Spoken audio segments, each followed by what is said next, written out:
Hello বন্ধুরা, career space YouTube চ্যানেলে আপনাদের সকলকে স্বাগত জানাই। আশা করি আপনারা সবাই ভালো আছেন। আজকে এই মুহূর্তে শিক্ষক নিয়োগ সংক্রান্ত যে সবচেয়ে গুরুত্বপূর্ণ আপডেট উঠে এসেছে, বিস্তারিত সেই সম্পর্কে আলোচনা করব। তাই ভিডিওটি অবশ্যই শেষ পর্যন্ত দেখবেন নিয়োগ সংক্রান্ত অনেক নতুন নতুন আপডেট পাওয়ার জন্য।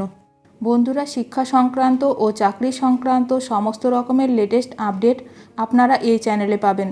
তাই চ্যানেলটি এখনই সাবস্ক্রাইব করে রাখবেন এবং পাশে থাকা বেল আইকনটিকে অবশ্যই প্রেস করে রাখবেন পরবর্তী সমস্ত রকম লেটেস্ট আপডেটগুলো সবার আগে পাওয়ার জন্য। 30 জুনের মধ্যে যোগ্য অযোগ্যদের তালিকা আলাদা করুক এসএসসি, বড় দাবি যোগ্য শিক্ষকদের। শিক্ষক আন্দোলনে উত্তাল হলো সল্টলেক। আদালতের রায়ে চাকরি বিপন্ন হওয়া কয়েক হাজার শিক্ষকের জমায়েতে শুক্রবার উত্তাল হলো সল্টলেক করুণাময়ী মোড় এলাকা। আন্দোলনকারী শিক্ষকদের দাবি 30 জুনের মধ্যে যোগ্য অযোগ্যদের আলাদা করুক স্কুল সার্ভিস কমিশন বা এসএসসি, যাতে 16 জুলাই সুপ্রিম কোর্টের শুনানির সময় তা পেশ করা যায়। শুক্রবার সকালে স্থানীয় একটি ক্রিকেট একাডেমির সামনে জমায়েত করেন আন্দোলনকারীরা। তাদের লক্ষ্য ছিল মধ্যশিক্ষা পর্ষদ এবং এসএসসির কেন্দ্রীয় কার্যালয়, তবে পুলিশ তাদের পথ আগেই আটকায়। ধস্তাধস্তি বাধে আন্দোলনকারী এবং পুলিশের মধ্যে।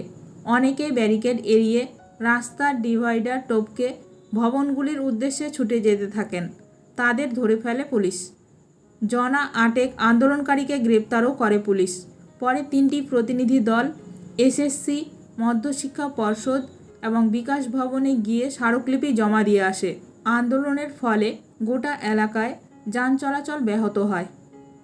যোগ্য শিক্ষক শিক্ষিকা 2016 অধিকার মঞ্চ এর তরফে বৃন্দাবন ঘোষ বলেন, আমরা এসএসসি অফিসে গিয়ে দাবি করেছি 16 জুলাই সুপ্রিম কোর্টে যোগ্য ও অযোগ্যদের মধ্যে বিভাজনের তালিকা দিতে হবে।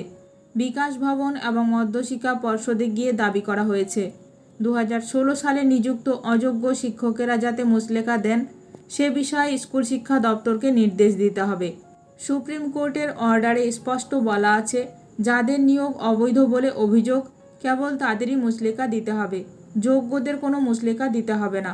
প্রসঙ্গত উল্লেখ্য, গত 22 এপ্রিল 2016 এসএসসির 25,753 জনের পুরো প্যানেল বাতিল করে কলকাতা হাইকোর্টের ডিভিশন বেঞ্চ, যার বিরুদ্ধে সুপ্রিম কোর্টে এসএসসি জানায় তারা 5,250 জনের বেআইনি নিয়োগের কথা হাইকোর্টে হলফনামা দিয়ে আগেই জানিয়েছে।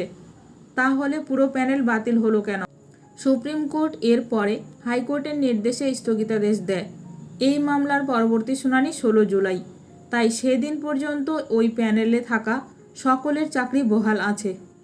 ভিডিওটি ভালো লাগলে অবশ্যই লাইক করবেন। আজকের ভিডিওটি এখানেই শেষ করলাম। নতুন কোনো আপডেট নিয়ে দেখা হবে নেক্সট ভিডিওতে।